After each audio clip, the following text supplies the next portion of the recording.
the very roots of evil, of negativity and singularity, including the ultimate form of singularity, which is alchemy,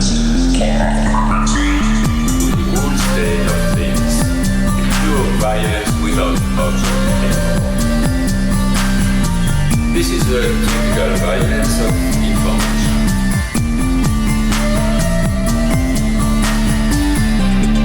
It's violent because what happens there is a murder of the real, the vanishing point of reality. Let's not have a misunderstanding here.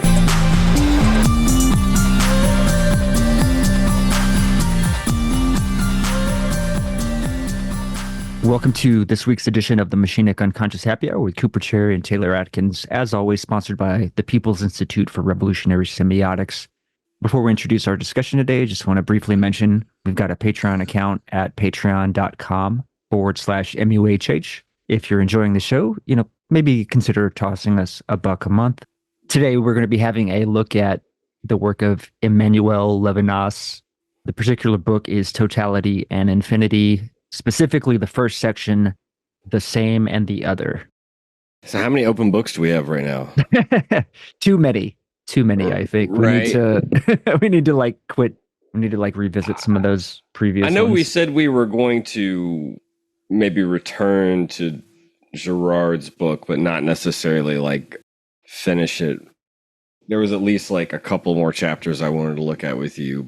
That one's kind of semi-open. I know that it would be nice to go through and finish the philosophy of right and the Schrader book, especially. That's really one that you wanted to go back and finish the Triumph of Venus or whatever. Yes, that one's really having a positive impact on me. So right on. Okay, so we got the Schrader book. We've got Hegel and Stirner. We have Stirner and now Levinas. Yeah. That's an interesting bedfellows. But I guess part of the reasons why I wanted to do Totality and Infinity, I think about it every now and then when we decide what we want to do, is because we had Matt on to do Husserl with us, and that was interesting talking about Husserl, and so that brought it to mind. But I think that discussing Stirner with you got me considering what Levinas is trying to do in this text. And we really got some of just the kind of outlines of what some of the overarching arguments will be. He really thematizes, to use one of his words, the notion of the separated ego in the second part. But in this first part, we get some of the broader arguments, which isn't a bad thing. Somewhat similar to the way Stirner's book works. In that first part, we got some of these broader arguments, and he dives into a little bit of them, like in the critique of liberalism. But we can open the floor for comments and start diving in wherever you want. We might contextualize Levinas as far as where he's coming from, what his perspective is. I mean, some of that I think will become apparent in the discussion, but we might want to. I will say, kind of jokingly, it is funny that I kind of see Merleau-Ponty and Levinas is in the historical development of French philosophers. It's like an evolutionary chain to get to Deleuze, almost this historical moment preparing the way for Gilles, in a sense. But I just think they're on different. They're just in a different atmosphere. Deleuze doesn't, even if he would have read Heidegger and the way that Heidegger is placed in Difference of Repetition makes me feel like his advisors were kind of hey, you need to say something about Heidegger. Deleuze doesn't go through the phenomenological tradition. Right. So I'm glad you asked me to bring up, in fact, Totality and Infinity is produced as his, I assume it was maybe the main thesis he needed to begin teaching in France. I would have to go back and look. So one of the first books he publishes is on intuition and Husserl's phenomenology. So Levinas is one of at the forefront of the French thinkers who are bringing Husserl and especially Heidegger. Levinas was one of the first to really discuss Heidegger. I think 5 years after Being in Time is written in German, Levinas is already writing expositional articles about Heidegger and ontology. So that's the background kind of in the late 20s and 30s is Levinas is studying Husserl. In fact, he attended one of Husserl's last seminars in the late 20s and, presented work there. So it was, he wasn't just like sort of sitting in. He was an active participant. He was very much largely responsible for helping to bring phenomenology over into France and co-translated one of Husserl's books, if not more than that. I know, but he's famous for, and I mentioned this in the podcast with Matt, he translated the fifth part of the Cartesian Meditations, which is about this constitution of the other and the other's body, etc. He makes passing reference to in this book, although he doesn't mention like, hey, it's my translation. Sorry, in the section that we read for today, he makes a passing reference to like Husserl's ideas about the constitution of the other's body, etc. Let's see what else. So yeah, in the 30s, he's writing, let's see, I think in 32, he writes one of his first articles on Martin Heidegger and ontology. It is basically the first piece in French about Being in Time, about Heidegger's work, because Being in Time was a big event in 1927. And right after this, though, I mean, what's interesting is Levinas first, if you talk about like work proper, we've gone through like Deleuze's monographs, right? His book on Hume, his book on Nietzsche, his book on Bergson, and Deleuze himself will say like it wasn't until 68 with Difference of Repetition and then 69 with Logic of Sense that I started to like write on my own behalf. Well, Levinas is already writing on his own behalf in 34. He puts out a kind of piece of political philosophy called Reflections on the Philosophy of Hitlerism. And you already see some themes there that you will find in Totality and Infinity. And one of those themes is how we as selves, quote unquote, which is language we saw from the book that we read, Totality and Infinity, we as selves are tied to the body, and the body rivets us to itself through pain. And so my pain is my interiority, as you might call it later, is something that I can like maybe tell you about, but it's mine. I can't really give it to you in any sense of the word. This echoes themes in Heidegger and Wittgenstein, but what's interesting about Levinas is like, it's not just a kind of, it doesn't just show one dimension, reveal my dimension of relating to myself, but also is resistance.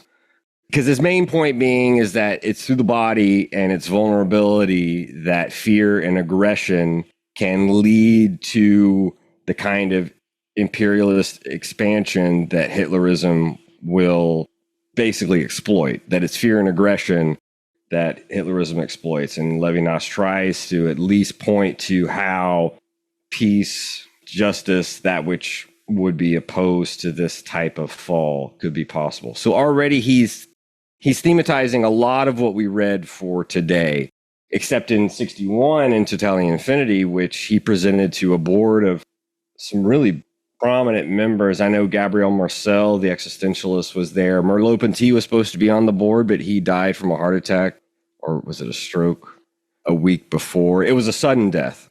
But you mentioned Merleau-Ponty. Merleau-Ponty was going to be on his board. A few others were on the board that I'm just blanking on. But it was very well received. I think maybe it was Jean Wall, who was also on the board. I think one of them was either Marcel or Wall, who said like, hey, you should be in my seat. I shouldn't be examining you. You should be the one sort of giving out the examinations. And one of the reasons why it took him so long, if you think about it, he's already writing in the 30s about phenomenology. He's on the cutting edge. He is foreseeing what Nazi Germany will be doing.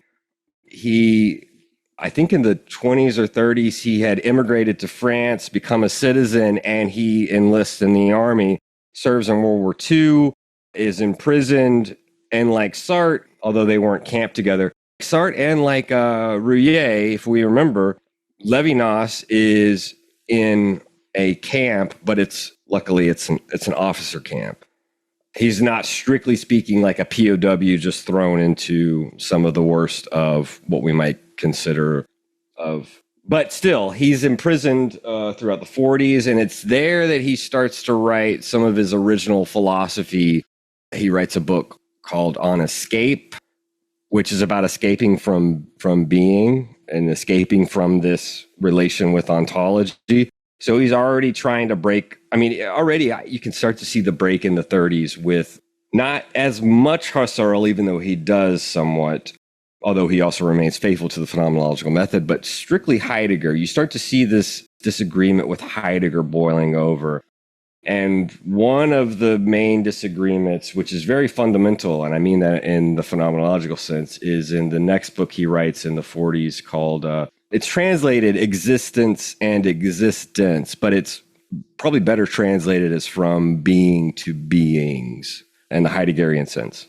And his main point is that, for Heidegger, anxiety reveals the truth of our being, our sort of being toward death, and it reveals being to be nothingness. I'm sort of paraphrasing. For Levinas, being is much more horrifying than that being is this impersonal background. You can almost think of it like the old TV fuzz when the channel has gone off and it's just like black and white specks or whatever. That if you were to take away all beings, there would still be this horrifying background of being. He calls it the there is. And he says it reveals itself in states of mind like insomnia, where we can't actually break away from being, which is what On Escape is about. We can't break away from our embeddedness in this network. And it's an insomnia that horror of the there is haunts us. But then Totality Infinity finally gets written in 61. So there is another like 10-year delay-ish that we kind of saw with Deleuze. You got to think these guys are, I guess it's not like the PhDs that they expect us to write in 4 or 5 years these days. They really put a lot of time into it. But part of it too was this lag of World War II and being a prisoner. And Totality Infinity is the first of 2 major works, if you want to consider the quote-unquote main meat and potatoes, besides the books I mentioned. Totality Infinity is like the mature Levinas. And then in 74, 73, he writes another book called Otherwise Than Being, which is really, if you can imagine, takes this ethical argument even further and develops these themes like being held hostage by the other, being hostage to the other, and all of this. We already saw some of that in this work, but he really tries to, I think, radicalize this ethical or Judaic turn, this turn to the other, to alterity, and try to draw out its most extreme consequences in opposition to this logic that he sees dominating all of Western philosophy that focuses on ontology, or what he calls politics, war, etc. We'll get into some of these themes, but I feel like hopefully some of that was helpful, or at least like made sense. Yeah, no, that helps to contextualize his work. I mean, the reading was enjoyable. I did enjoy it, but now going back and like looking at your responses to some of the things that I brought up feels like I didn't understand any of this shit. In retrospect, a lot of my thoughts or like my interpretations were, a lot of it was very counterintuitive. Like the things that you were articulating seemed very counterintuitive to my initial reading. Granted, I don't have the context. I'm not that steeped in Husserl and Heidegger and like that kind of shit, or even just phenomenology, broadly speaking, to be able to sort of trace the lineage of the ideas. And Descartes' third meditation is a jumping off point for Levinas throughout almost all of his major works. And I try to write down a brief summary, as much as one can summarize, although the third meditation, I think, is like 12, 13 pages. But basically, Descartes is arguing that after this process of doubt, where I've come to, I think, therefore I am, right? And so now I don't doubt at the very least, that I exist as a thinking thing when I think. He starts to argue about, well, what about all these other ideas? And, perceptions, ideas, images, and whether or not they are factual. So I look at the sun and I have two ideas in me. One is that the sun is this big glowing ball that's really close to me in the sky. And Spinoza takes up this same example. But the other one is I have this other idea based on these more indirect observations through astronomy and et cetera, that actually it's much larger than the Earth and is not very close. It is actually much further away. And so he starts to basically call into question how, even if I can't doubt myself, I should probably doubt myself as the source and judge for the correctness and truth of all things, except for the idea of perfection. And this is what Levinas continually kind of works out, right? This idea of perfection and infinity, which has to, as cause, have something behind it like God, right? This is kind of his roundabout ontological argument for the existence of God. Okay, because I was kind of getting that. Let me maybe just ask a clarifying question. So for Descartes, would the infinite be a stand-in for God, or like interchangeable with the concept of God? Or the infinite or infinity would be as its cause, as an idea, right? See, that's the thing, because Levinas is drawing this distinction that Descartes doesn't spend as much time on, but Levinas really tries to bring this out, right? Mm-hmm. If the idea of infinity is that which I cannot fully comprehend, it's because there is a transcendence between the idea of infinity and what he calls the ideatum, right? That of which it is the idea. If there is the idea of the infinite itself, there is an infinite gap between the idea and that of which it is the idea, and the thing, infinity. Does that make sense? So, I mean, I feel like I'm drowning. Well, okay, let's say just think about it. You have an idea of a stone. Is the idea of a stone a stone? No.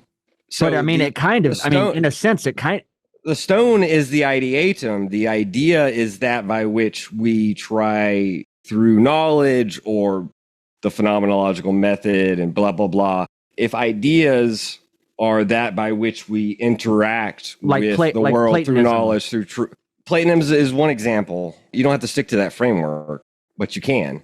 The difference would be Plato, the ideas or the forms would be out there. Isn't that the separation between idea or the object and the form itself? Because the forms have like an infinity to them. If I'm that would maybe be that's being. See, I guess the thing would be, yes, you're right. So there would be the idea, and then up in the sort of conceptual heaven, and then there would be things which would be mere sort of copies of the idea, right? Of the model. Now that already institutes transcendence, but it keeps transcendence completely outside of the human. We only participate in the ideas in a way in which we like look up when we want to make, when we want to paint a picture. First, we look up to the idea of whatever we're painting. Say it could be, the stars in the sky. So we look up not at the stars in the sky, but the idea, this abstraction, mm-hmm. and then follow that down to the stars, which are already copies, and then we make a copy of that copy, right? Because for Plato, it's copies all the way down. It's this weird hierarchy. When Levinas is talking about the idea of infinity, he's drawing from Cartesian methodology, whereby now ideas aren't the forms. I think it'd be better if we just call them that. They're not the forms out there. Ideas would be that by which my knowledge, my understanding, or my reasoning faculties, my psychical apparatus interacts with the world. So ideas you could call it an error or an abstraction, but ideas would be in here. Just to simplify without going into debates about all this stuff, right? Sure. Ideas would be part of my neural mappings and mm-hmm. whatever. And of course, they would be concretized through social interactions, blah, blah, blah, right? Sure. But in any case, so the idea of infinity in me, whether it be in my, because for Descartes, it's not even really like in my head, it's in my spirit, which also means mind, but it's in my soul. There is this idea of the infinite. And it's precisely insofar as that of which it is the idea, the very infinite itself, completely overflows my ability to comprehend it and think it. And the cause of that is God. Okay, God had to put that idea in me. I couldn't have just sort of worked it out myself for Descartes. Seems to imply maybe different starting point, but what relationship does this have with the noumena, the noumenon, the real for Laruelle, or even Lacan, the inex? Is there any like truck there? I'm just trying to figure out, because it seems, at least on a certain level, that kind of like Kant, right? Like we have this idea of, we can think of the noumenon, but we can't really. We can't know it. Can't know anything about it. So to me, there seems to be kind of like a similar relationship. Because the noumenon for Kant cannot appear as a phenomenon, right? It's precisely, it cannot phenomenally appear, and it's only insofar as things phenomenally appear that we learn about nature, which really is about the categories and how our understanding and our you'd say our brains work. Obviously, Kant uses the faculties, how the faculties work. Just to pause you real quick, to me, that almost goes to like the infinite. I might be putting words in someone's mouth about the infinity, the sort of infinite perfection of the Platonic forms, which are inaccessible to us phenomenologically speaking. In that sense, that's how I was trying to figure out what Levinas is talking about with regard to infinity. I think what's interesting about what Descartes is doing is, first of all, infinity itself is not one of those transcendentals that Plato messes around with. It's not the one or the many or the good or the beautiful, etc. It's not one of those big ideas towards which philosophy aspires. And again, even if we conceive of a Platonism that would have an idea of the infinite in this heaven of forms, I think that the thought process still works. Because for Descartes, his point would be, okay, let's say the idea of infinity is not in me, in my head, but somehow up above in the heavens.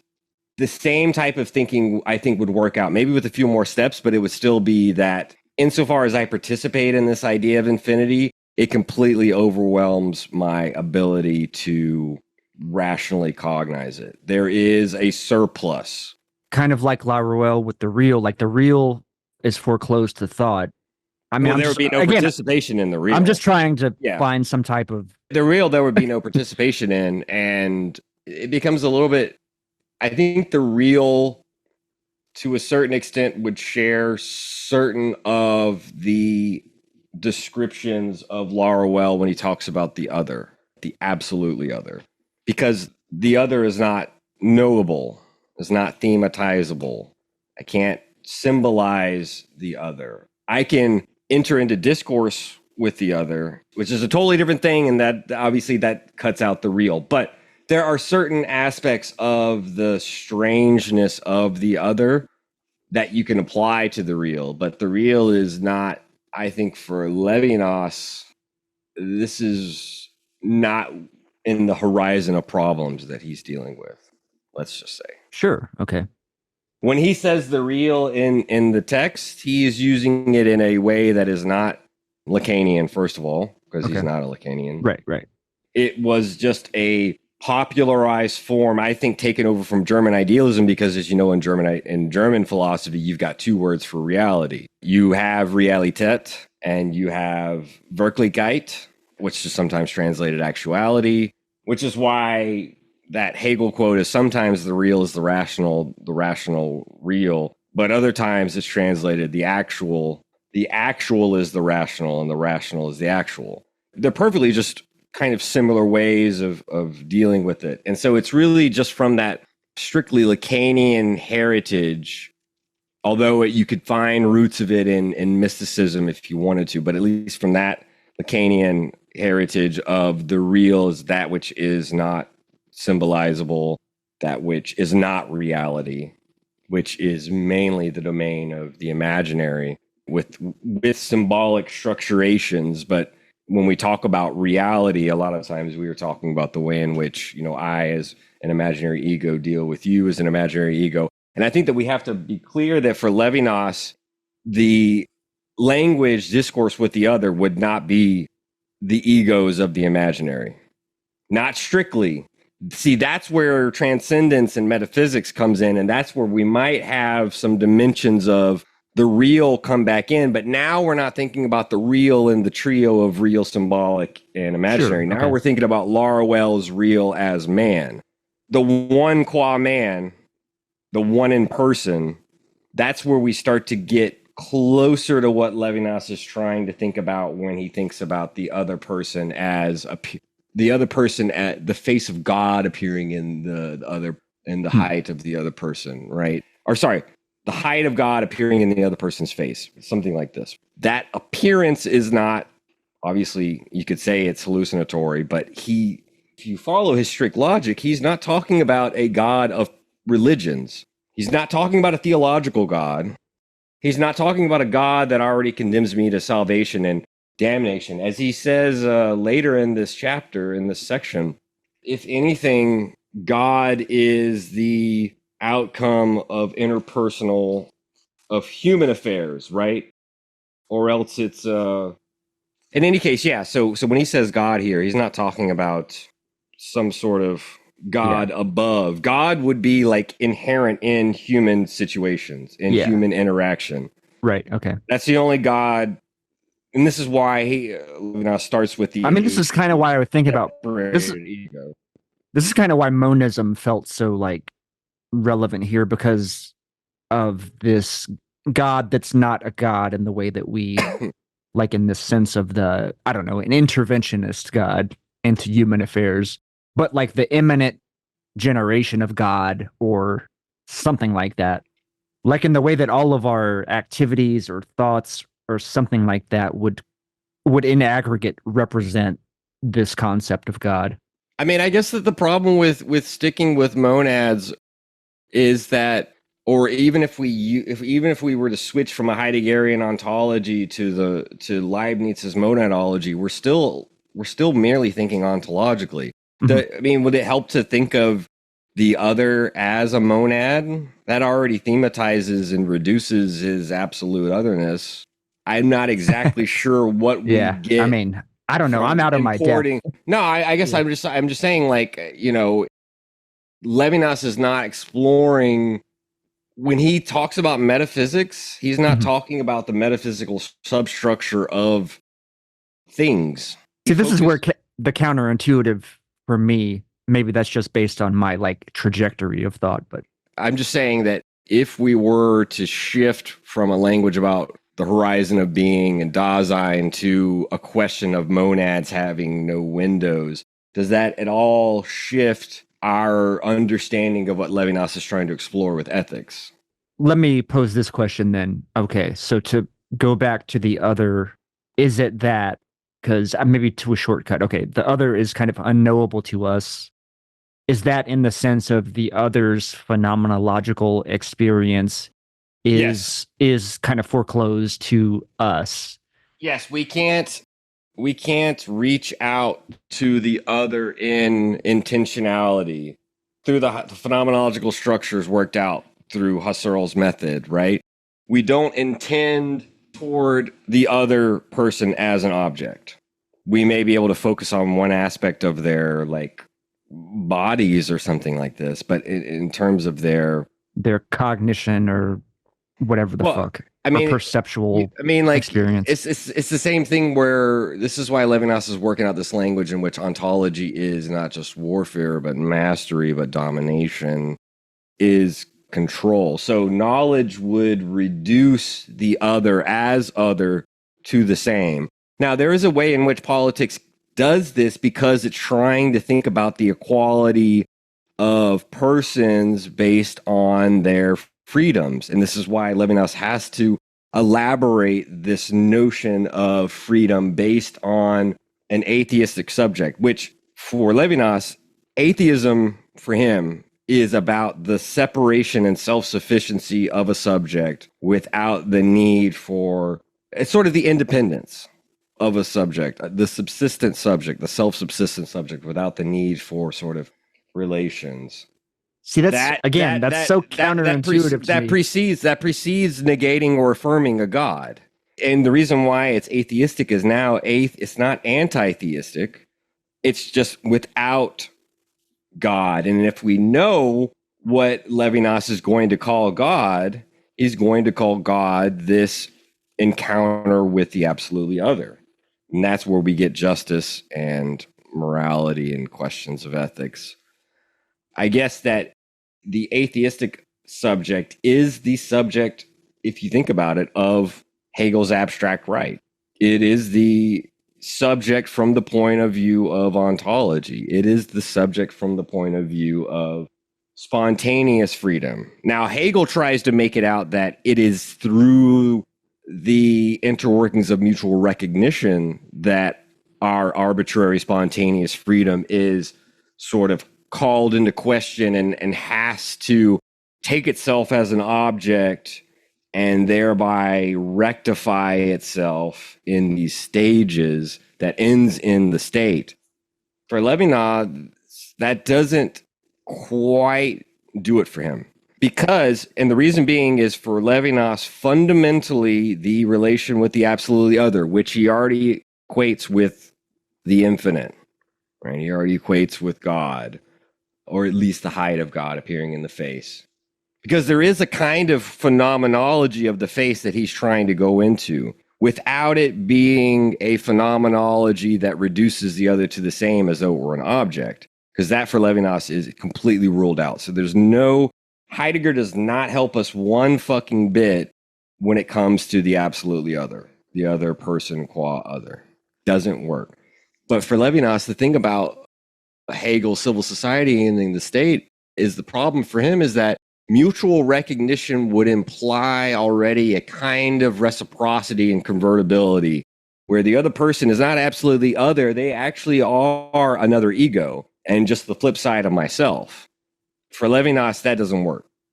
That does not work because that is the move of ontology to make the other same in order to proceed with its dialectics, with its operations and processes of knowing, of reasoning, etc. And so for Levinas, the state is merely in this Western philosophical, ontological, primary type way, is merely a collection of the sames. He wants to look at the separated ego because it simplifies things. But if we just have a collection of egos built, for Levinas, it's going to be built on, if we don't have a community built on ethics, which allows for plurality and therefore allows for the other to exist without being reduced to the same, which is the movement of knowledge, ontology, even phenomenological intuition, etc., then we really just have a collection of sames, of self-same egos who build their community on exclusion.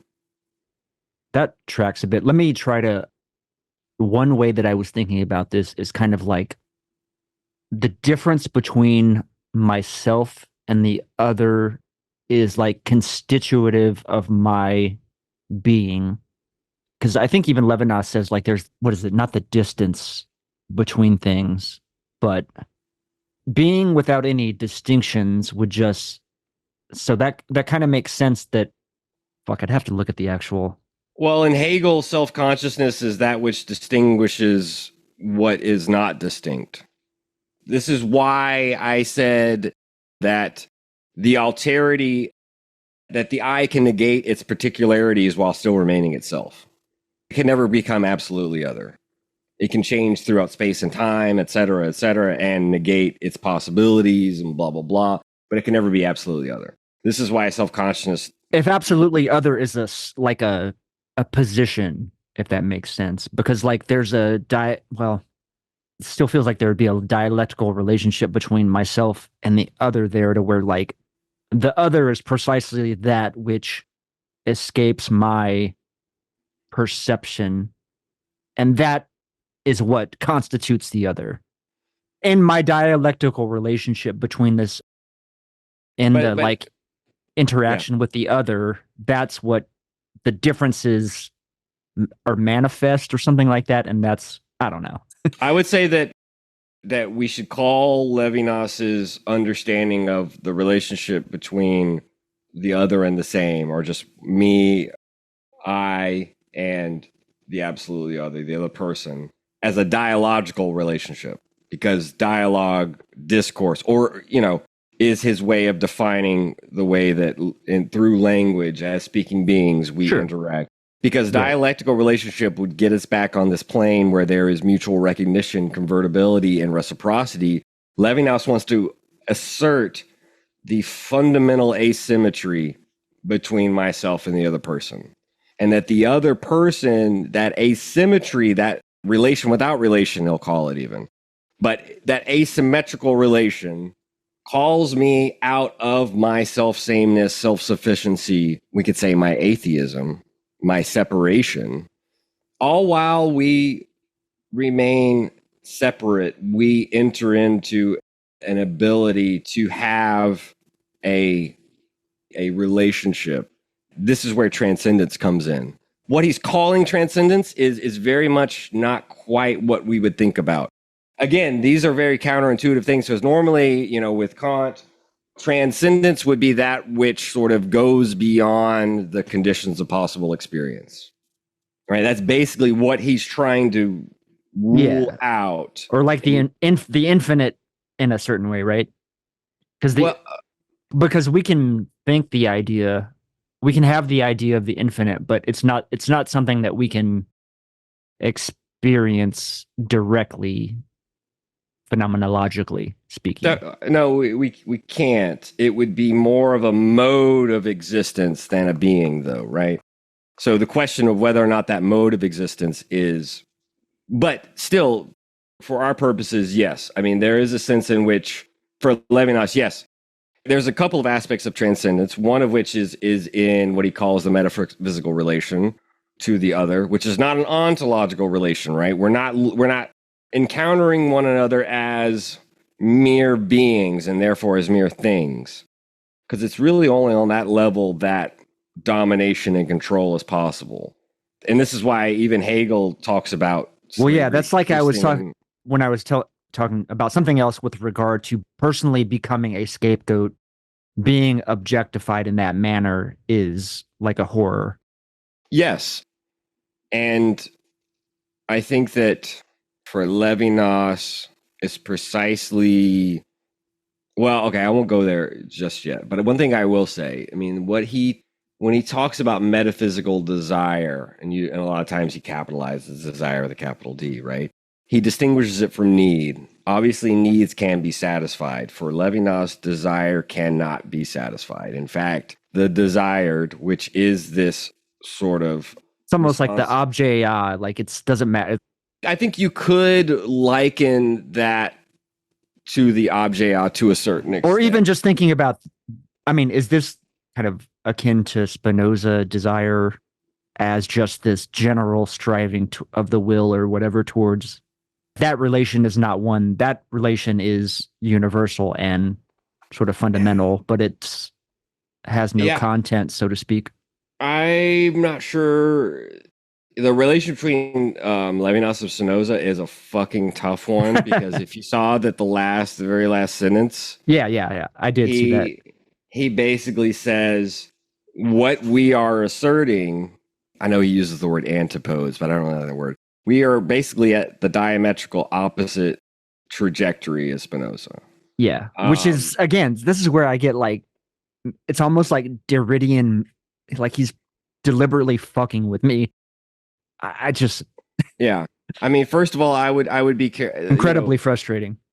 when Levinas is talking about will, he's going to be thinking about the separated atheistic subject thinking of itself as self-caused.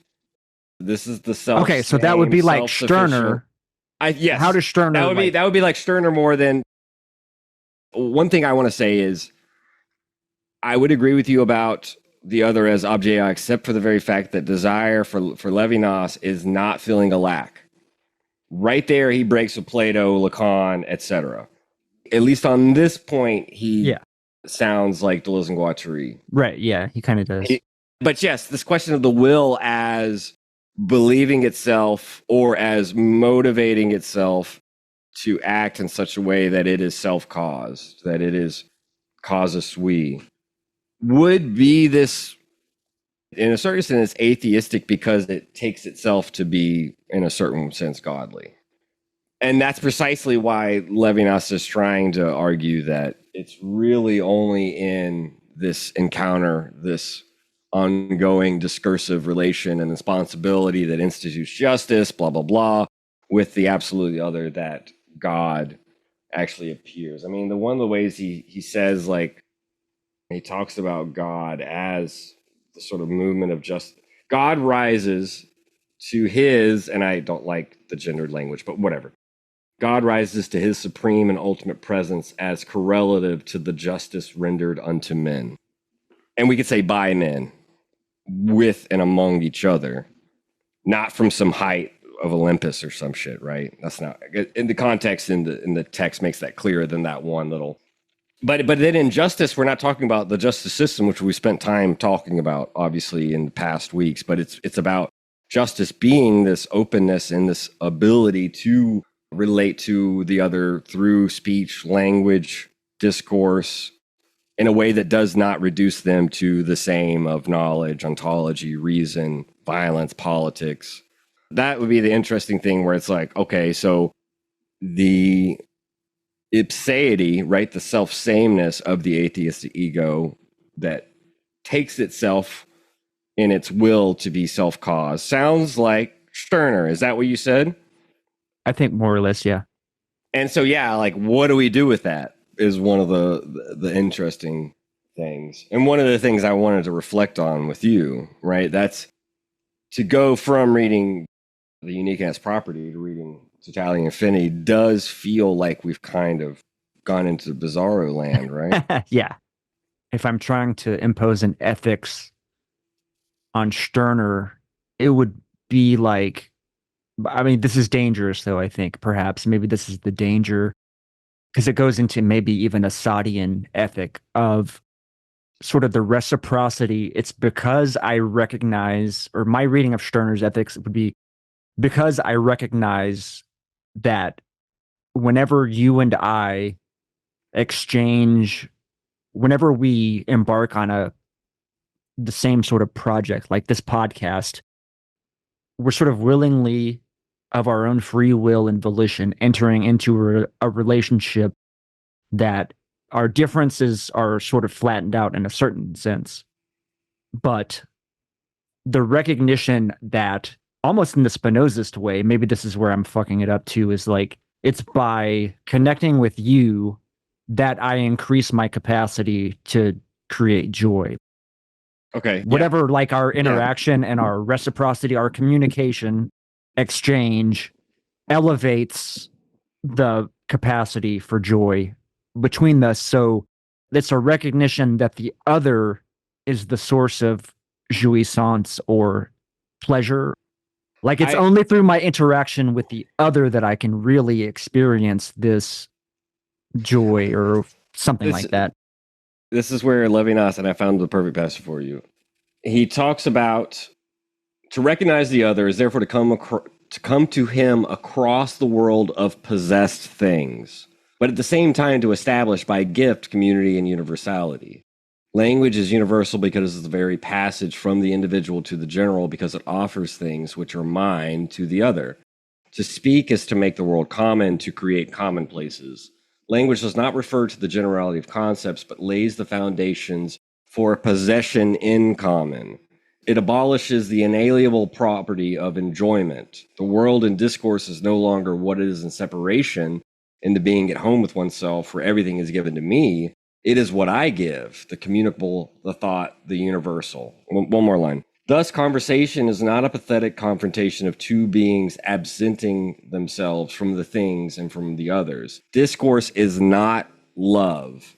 The transcendence of the other, which is his eminence, his height, his eminence with an E, his eminence, his height, his lordship, in its concrete meaning includes his destitution, which I think in French is misery, his exile, which is literally his uprooting from a country, from a nation, and his rights as a stranger. And there's another part too where he kind of reiterates this theme that, look, it's really only on this level of, it's really only on this kind of level that doesn't yet get to the nitty gritty difficult shit. It's really on this level of friendship, which we could call love, that we can discuss what you're describing with Spinoza.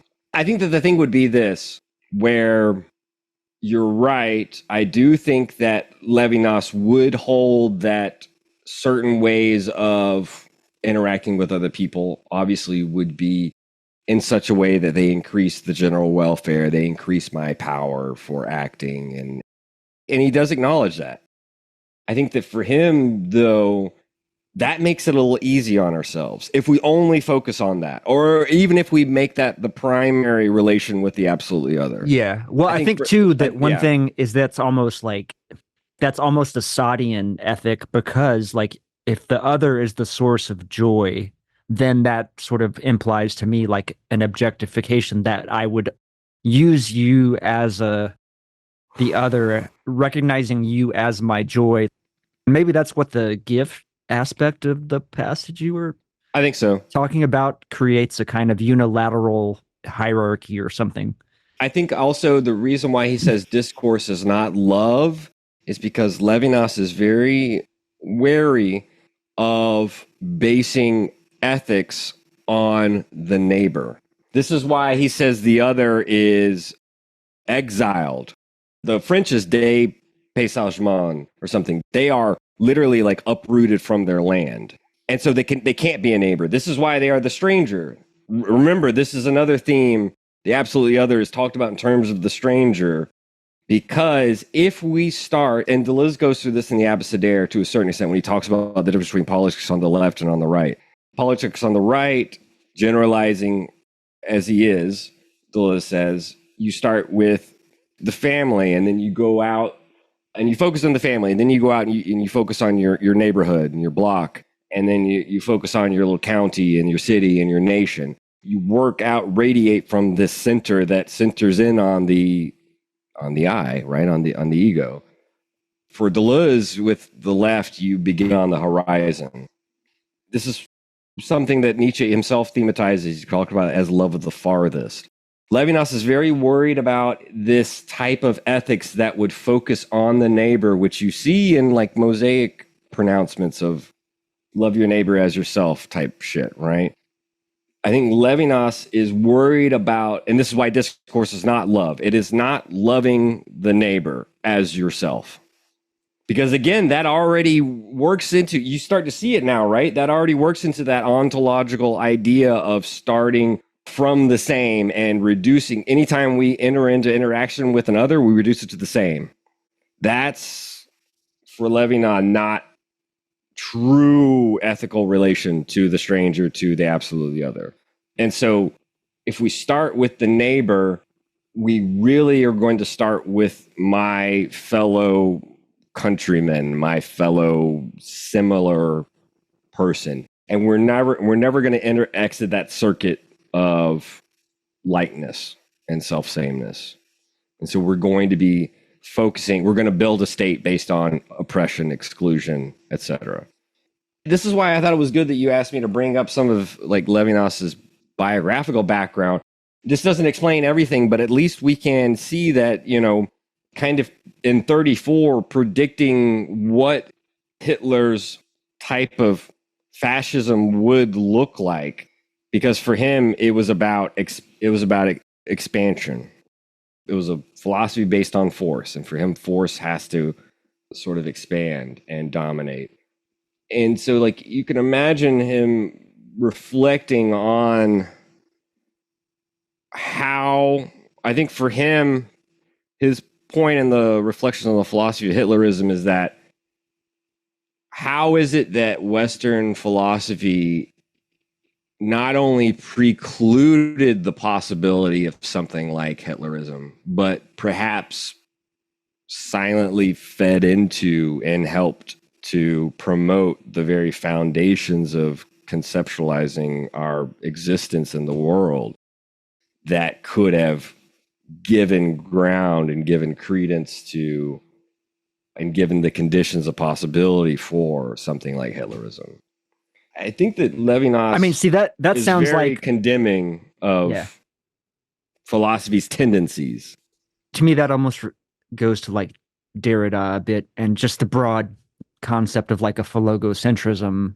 Fundamentally, this philosophical whatever infrastructure or what have you is sort of, if you carry it out to its logical conclusion, this is what you sort of wind up with. I don't know if that's very meaningful as far as like a I mean, this is why Derrida, the longest essay in Writing Indifference is 100 pages. It's on violence and metaphysics. It's on Levinas. It's on this book. I don't think we would have time to discuss. I think we would need hours to discuss that essay. But you can see in this, even in this first section, Levinas falls into some of the typical types of binary deconstructions that Derrida wants to do with language. For example, Levinas is kind of falling into the stereotypical privileging of the living spoken word in the face, in the flesh, and as full presence in front of the other versus the dead letter. I think that sometimes that essay by Derrida is read as a refutation or a dismissal of Levinas rather than trying to really situate his work and give sort of concrete parameters to it. So sometimes people think that, oh, well, why read Levinas? Derrida already disproved that shit, right? Or something like this. And obviously that kind of stuff in philosophy never quite works as one might. It's not like science where you're like, oh, well, that methodology was shown to be faulty, right? Or something like this. Just because a philosopher might be outdated or something, or, you know, even have some bad premises. As Deleuze says, when mathematicians criticize one another, they don't necessarily talk shit about like their ability to calculate, add, subtract, divide, and whatnot. They wonder whether or not their proofs and theorems have any meat and substance to them, if they are asking the right questions and formulating interesting problems. And I think that that's why one would read a philosopher that might be out of date or might not be in fashion or even might be held with a low value by the opinion of the community. I think that what you were looking for is the posing of interesting problems. And I think that the problem for Levinas, at least as we saw in this opening section, because it will blossom out, we kind of, as I said, got the structure of some of the themes. I think that the problem for Levinas is a similar problem that Deleuze has in Difference of Repetition, except with Difference of Repetition, Deleuze is still kind of, his way of doing metaphysics is asking this question about whether we call it transcendental empiricism or whatnot. He is still interested in how can we do an ontology that finally gives difference its own concept and not sort of reduce it to an identity or even a difference in the concept. It's this new problem.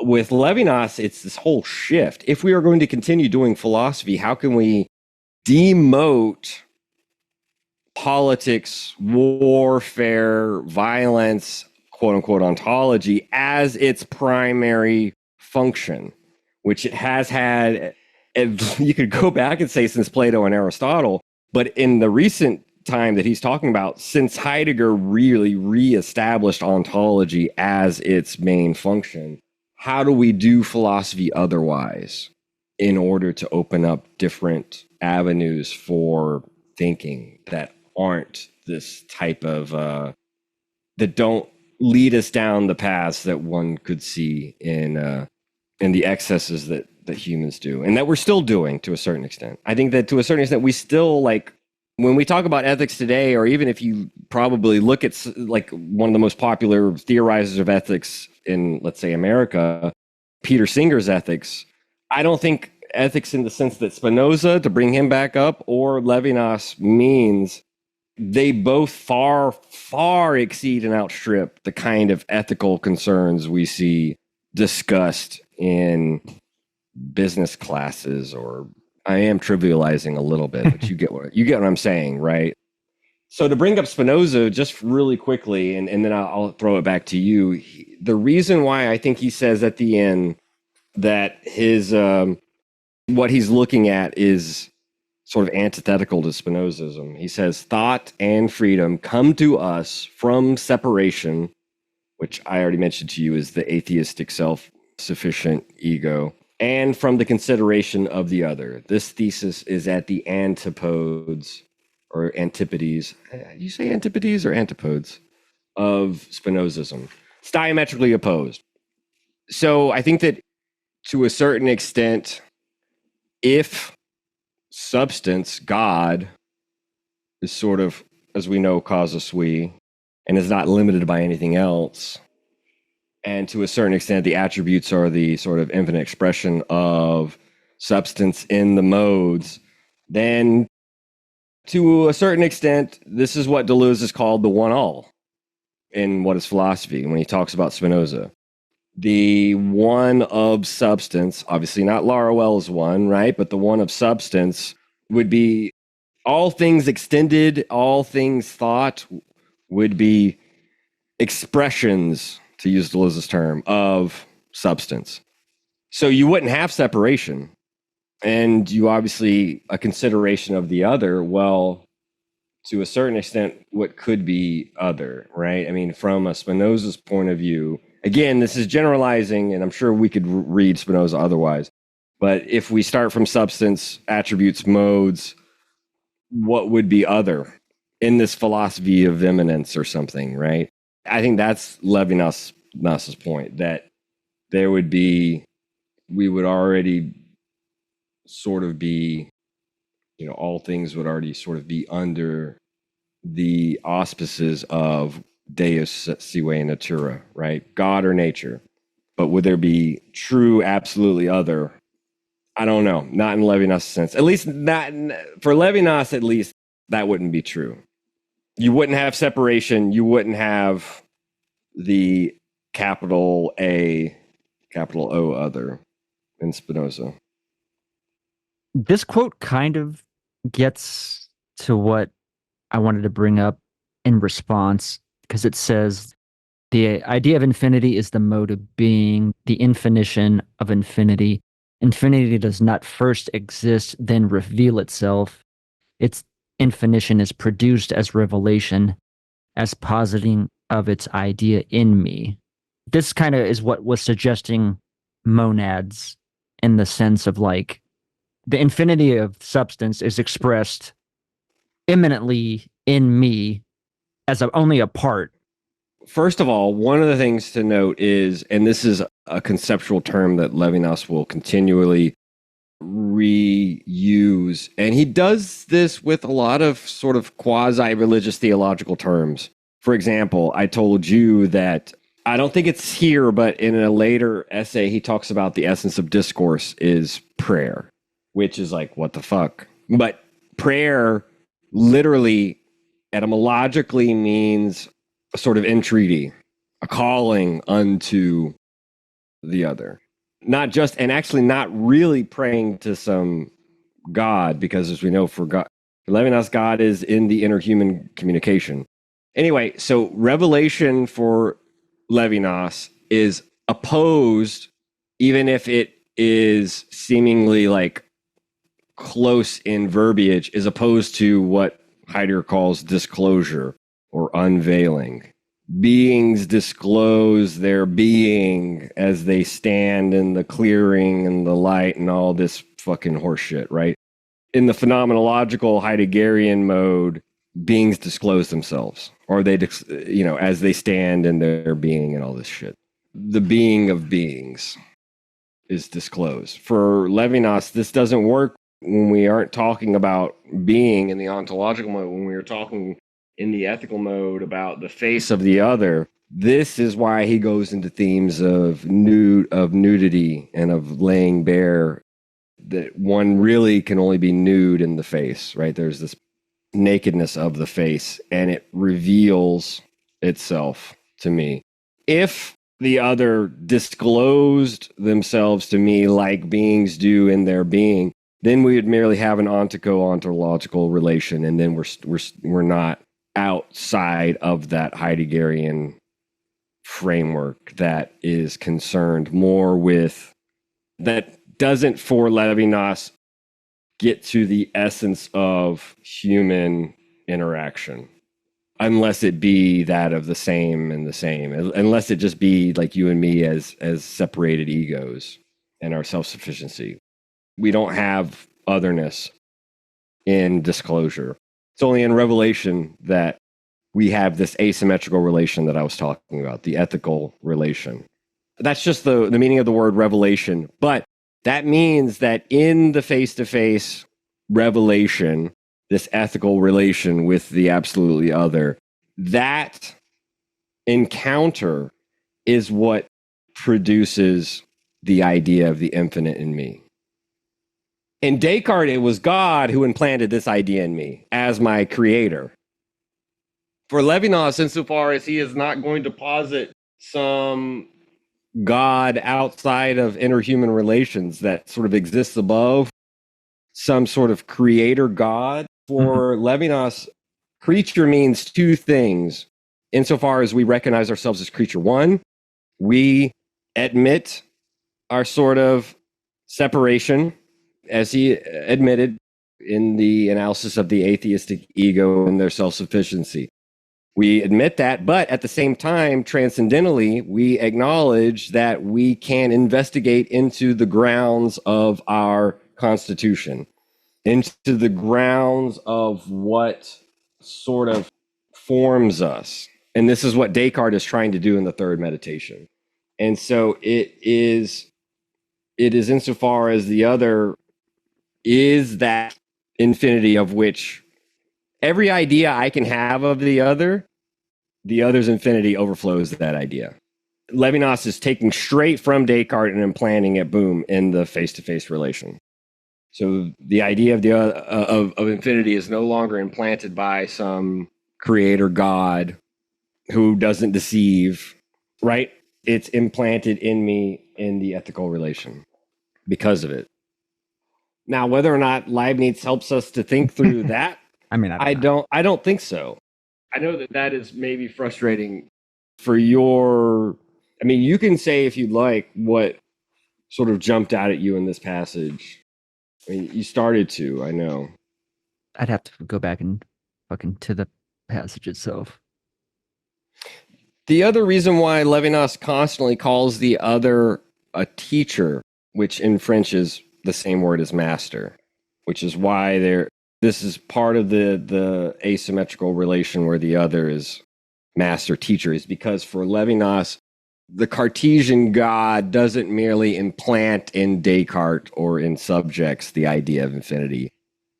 The Cartesian God teaches us this idea of infinity. So the other, the absolutely other, teaches us this infinition of the idea of infinity. That's the production.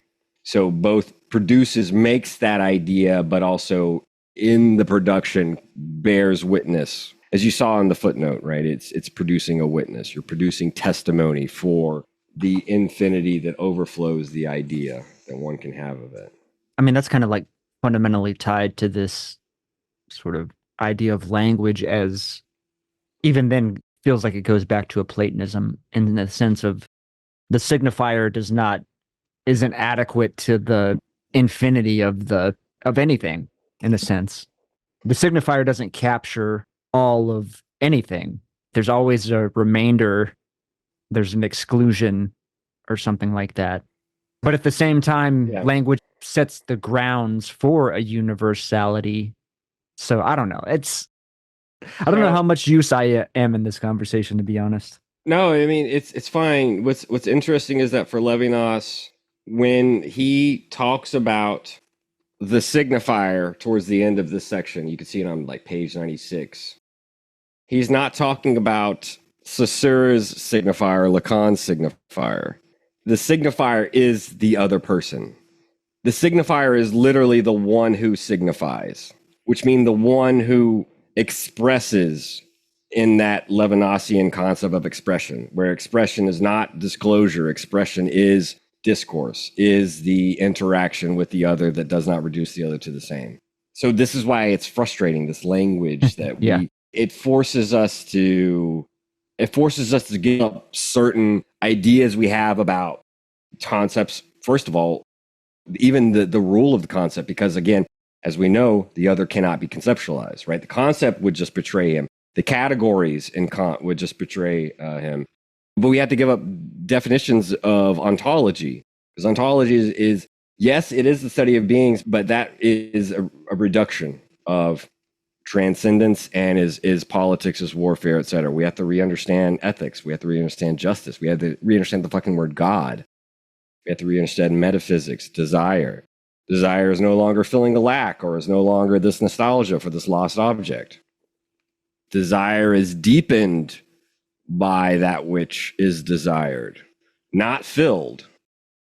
But yeah, he says the other, the signifier, which I would translate as the other, the one who signifies, or the one who is making a sign, who is expressing himself, manifests himself in speech by speaking of the world and not of himself. He manifests himself by proposing the world, by thematizing it. So we cannot thematize the other, but in our discourse with the other in speech, we are thematizing the world together. And that's where universality comes in. Language makes universality in our very discourse, in listening to and being open to the other, and without reducing them to just another me in our solipsism, right? Breaking out of that solipsism, we are able to listen to the way in which language and speech through the other thematizes a world. That's how universalization comes about. That we just have to be very careful, because if we allow for this talk to then say that therefore the other as other can be generalized, conceptualized, thematized, universalized, no, then we've lost the other. This is why infinity breaches totality, right? This is the importance of that concept of infinity from Descartes, because it's not just about my inability to comprehend the other in an ontology of the same. It's precisely because the totality, which he also identifies with history, which is another way that he is on Deleuze's side insofar as they oppose history, although from different angles. For Deleuze, it's opposing history with becoming.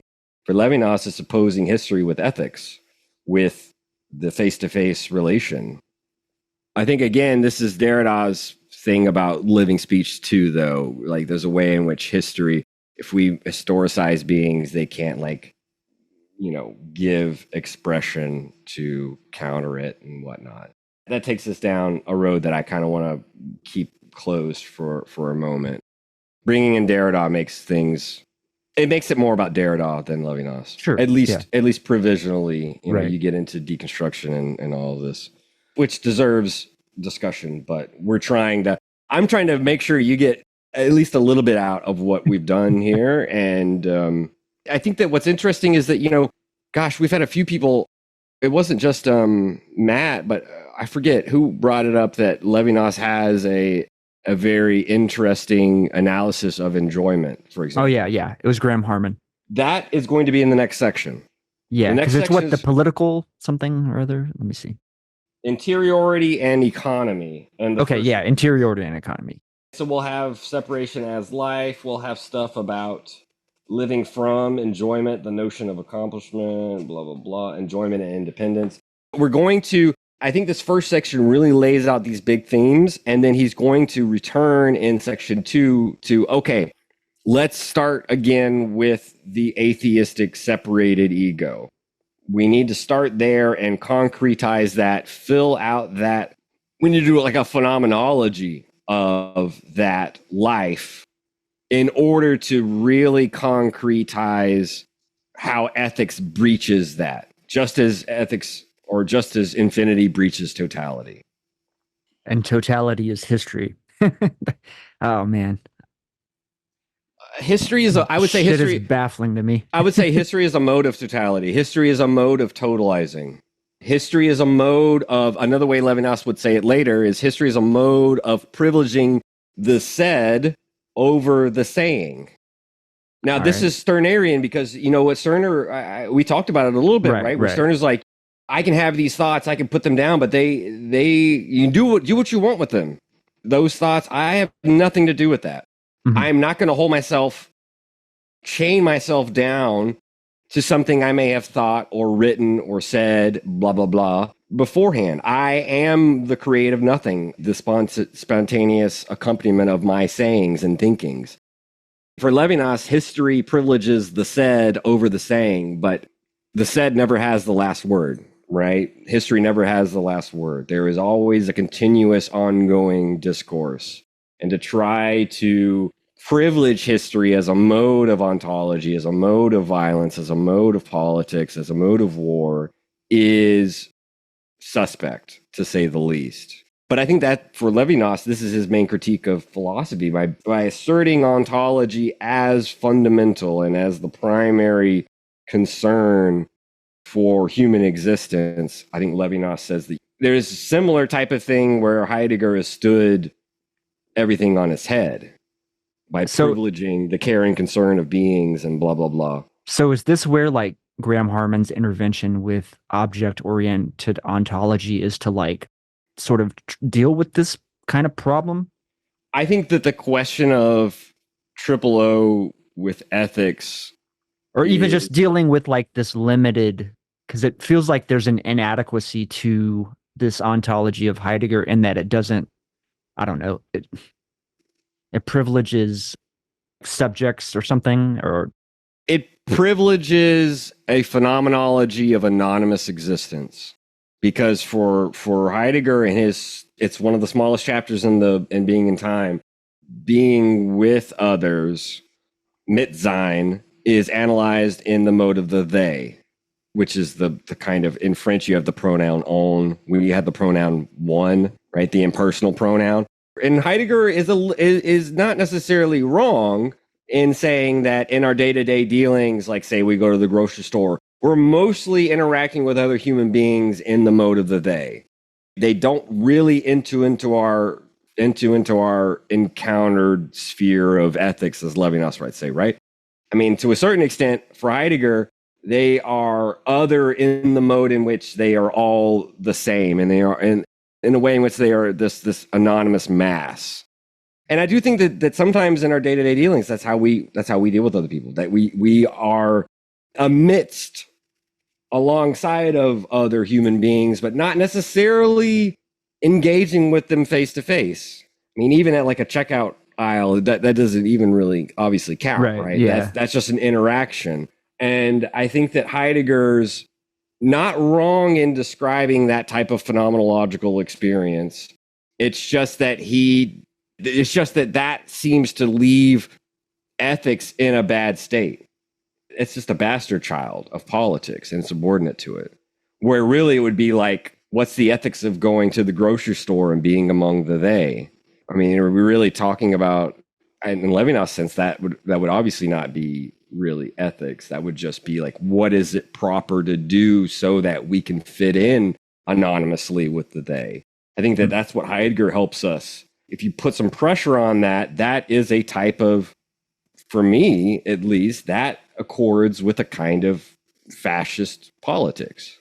By privileging that mode of analysis of Dasein existing among other impersonal beings, we're just trying to fit in. This is why as Deleuze and Guattari say, you got to look at the fascist inside you too, because many of our dealings with human beings is kind of in this anonymity.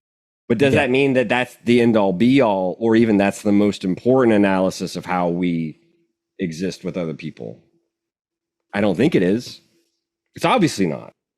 I don't know if this would necessarily be relevant, but I'll say it anyways. It would be like, okay, so especially for me, as someone coming from a small town, when I interact in the small town, like people recognize my difference in a way, in an organic way.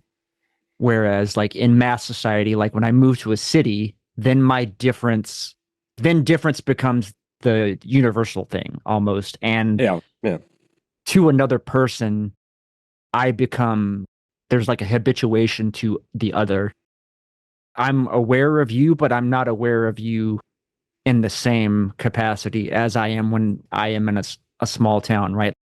Like organic versus mechanical solidarity, habituation, right. and stuff like that with regard to perceived, because there is like a certain coming from that thing where you're recognized and your difference is apparent or something like that versus falling into the background of the rest of the mass undifferentiated being. Whenever I just elide your individuality and you become this background to my movement through the world.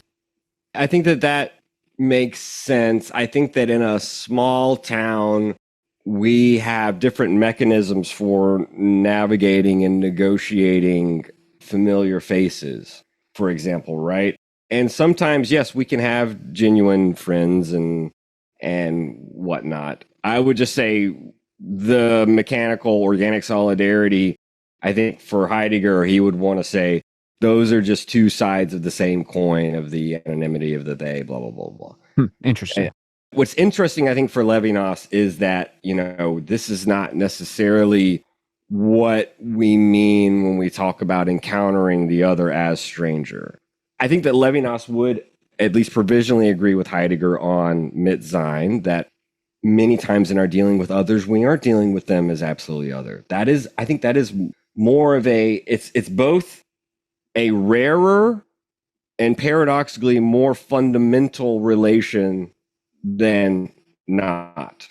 So what I mean by that is it's rarer in our sort of chronological lives that we genuinely like welcome the other and become responsible to the other in the way that Levinas is talking about in this ethical way. Chronologically, that may not happen very often for individuals.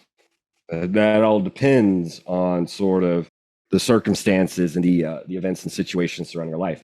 On the other hand, I think that logically speaking, and this is the interesting thing that we've seen play out in thinkers like Hegel and Deleuze and Bergson and others, this difference between the anteriority, posteriority of what's chronological and what's logical. So chronologically, that might be rare, but I think logically for Levinas, it's fundamental. That interaction with encounters with the absolutely other, with the stranger, is a fundamental lived experience. Doesn't have to be, and again, this is when we're talking abstractly, because we're not talking about any particular you, I, or me, any particular life.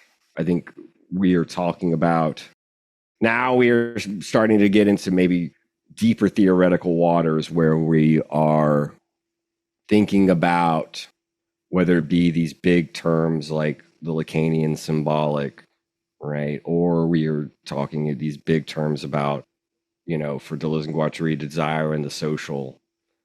It's not something I think can be asserted straight away, but I'm going to hypothesize that it's a fundamental relation logically, a rare one in our daily lives. That's Levinas, and that's why he thinks ethics has to precede ontology. Otherwise, we are never going to break the stranglehold of Western philosophy's sort of bewitchment and installment and like domination of man's essence. Now I'm starting to speak maybe a little bit like Laruelle, but I think that Laruelle takes a fair deal from Levinas, I believe. And takes him seriously and engages him seriously. I mean, I think the discussion of the stranger and all of that stuff too, like I definitely kind of felt like that was a possibility. Interesting. Well, the book that Jeremy Smith has recently translated is all about, Laruelle gets deep in the weeds about this question of the ego or the moi, which is the I think is how Lingus translates it, and the stranger, and he's trying to think of a democracy of strangers. This is like the project, one of Laruelle's projects during this period of his writings in the 90s. And I think that Levinas would appreciate that. I just think that for Levinas, in phenomenologically speaking, in order to make this asymmetrical relation make sense, we cannot begin from the standpoint of view where the other would be in the position of self-same ego, atheistic ego separated, and treat me as the height of, in which the face of God, the height of God appearing in my face. We cannot begin from the standpoint at which I am an other to the other person who would be the same or whatever. For Levinas, he says he's going to defer showing why that is, even if he gives some hints why that doesn't work. But I'm going to say, again, it's a part of the phenomenological method he's going to walk through, and he's already kind of adumbrated, to use that phenomenological term. He's foreshadowed some of that in this first section, but he's going to try to deepen that more in the sections to come. I think that the problem I see, and this is just my way of thinking about it, so I don't grant this to Levinas directly, but the way I would see it is, if I assume, if we've come to this far, right? And now I'm like, okay, well, the other sees me as absolutely other and as the stranger. And now I'm actually, but if you follow Levinas' logic, that makes me the master again. Hey, that's what I already was in my self-sameness, atheistic, separated position. You see what I mean? Like, now I've just used this reverse psychology to put quotes on that.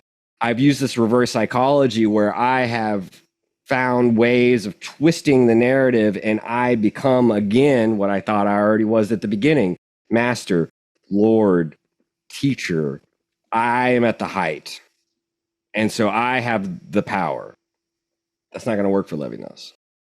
It can't work, because that gets us right back into war, ontology, violence, and all that shit, right? I have already made the other person me, or the I. I've already, instead of seeing the other as other, I've made them the I. Literally have reduced them to the same. Yeah. You can't do that. Would this be maybe the way to understand it, even contextualize it in our like contemporary society? It's like the immigrant, for example, is supposed to, even in liberal societies, right, where there's supposed to be this like liberal universality, you have to conform to my universality. You have to adapt my attributes. You have to become the same as me. That's the melting pot strangely ends up looking a lot wider than one would think. If you want to be like, just use white as the standard, as the majoritarian, which I think still holds mostly true. I respect your differences as the other, insofar as that your differences must be the same as my differences. Or at least subordinated to my hierarchical valuations. Yeah. Your differences are tolerated as long as they're not too different. As long as they are arranged in a way that suits or reinforces the standard. I think a sociological way of discussing this that you might like, Coop, would be the difference is, what you're talking about is the immigrant is expected to assimilate, not merely integrate. And even maybe integrate might be too strong a word, but if you integrate, it doesn't necessarily imply maybe a thoroughgoing transformation as assimilate means. Because when I think assimilate, I think about the fucking board when you think about assimilate. So assimilation as the standard would already presuppose that those who look like us, when I say us, I mean, well, first of all, you and me is white, but I mean the majoritarian. No, I got you. So Trump's grandparents or whatnot, coming from Germany, they're white. They didn't speak a word of English. You know, Trump talking about these immigrants coming over without speaking a word of English. The Drumps, but they were white, and there were pretty large swaths of Germans, kind of. Yeah, or even like Ellis Island, right? The way that they anglicize or whatever names or what have you. Yeah. To as a way of your difference has to kind of assimilate into my difference, if that makes sense. Yeah, and I mean sometimes that may have happened there at the immigration board or whatever you want to call it, at the boarding or sometimes that is a self-imposed thing. And I say self-imposed because of pressures to conform. Yeah.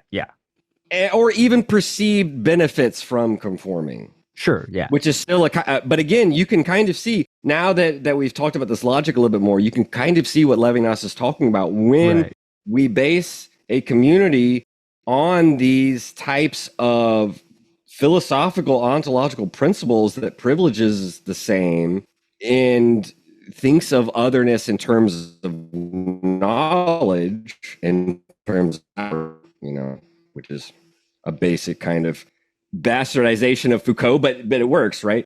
Insofar as I've reduced the other to a mode of knowledge, I have power over them, right? And so we really, when we talk about a state, a collectivity, based on this mode of operation, we really are talking about a political state, but not an ethical one, if one can exist. I think that might be where we shade into things like we discussed with, was it John Greenway?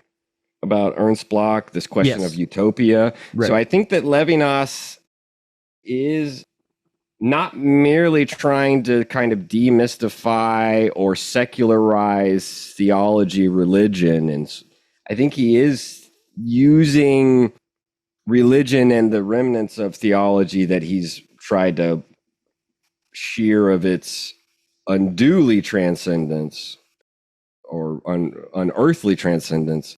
I think he's trying to use that to mobilize a more utopian way of conceiving philosophy's priorities and what it prioritizes. Even though he doesn't use that word in this section that we read for today, I think that at the very least it's optimistic, if not utopian. But that's the question, right? Like, I think that for Levinas, a political state in his definition of politics would always be based on assimilation and therefore on exclusion, oppression, scapegoating, and therefore a kernel of fascism, if not the full fucking flower and tree. Yeah, I see that might even be the link to Stirner, or where they're simpatico too, is in that regard, that like the standard of the human doesn't really capture me as the unique individual and imposes this sort of conformity of difference or some shit like that. I don't know. Well, yeah, I mean, like for Stirner, the human being isn't this ideal above me. It's actually beneath me. I'm much more than a human being. You're actually reducing myself. If you hold this ideal above me, you're actually chaining me down to something that I've left behind, or that is merely a kernel of one of my attributes. Property in his sense, right? In the sense in which these ascriptions are property. He's like, look, I'm much more than the human being, not much less. So I think, with Levinas, I think that's, I think that the paradox would be, how is it that I am much more than the atheistic, separated, self-sufficient ego by being called into question by the other in the ethical relation? How is it that calling me into question and causing me to become critical in shame, and that's the word he uses, but again, we have to think about this as having conceptual weight, there is a shame at which I have a shame at my separation and at my arbitrary freedom. How is it that calling my arbitrary freedom into question actually makes me more? Stirner, I don't know if he would buy into this. He would say that's a fucking crock of shit.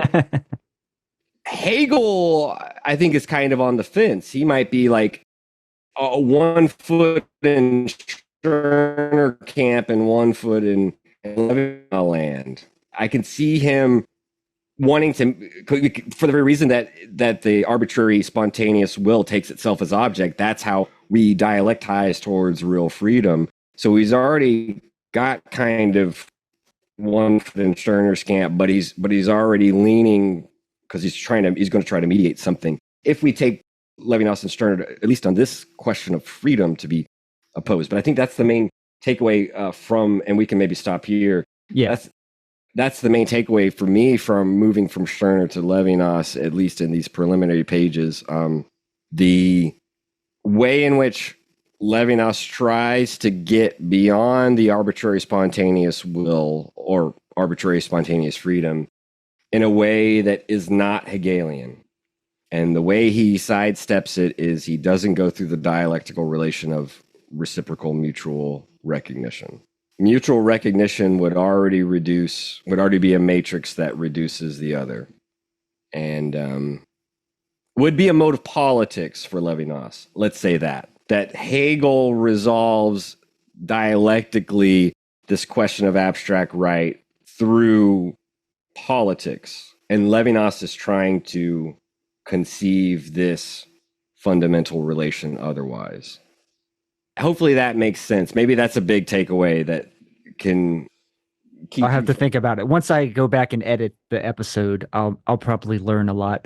Yeah, I'm just trying to keep you from deleting the PDF. So fuck this shit, deleting and uninstalling. Anyway, yeah, we can chill. We can chill there. That'll wrap up this week's edition of the Machinic Unconscious Happy Hour with Coop and Taylor and Taylor Atkins.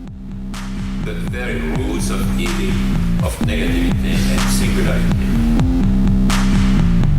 including the ultimate form of singularity, which is outcast, the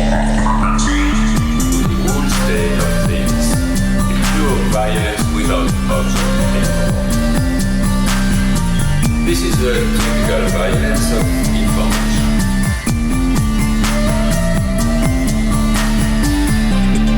It's violent because what happens there is a murder of the real, the vanishing point of reality. Let's not have a misunderstanding here.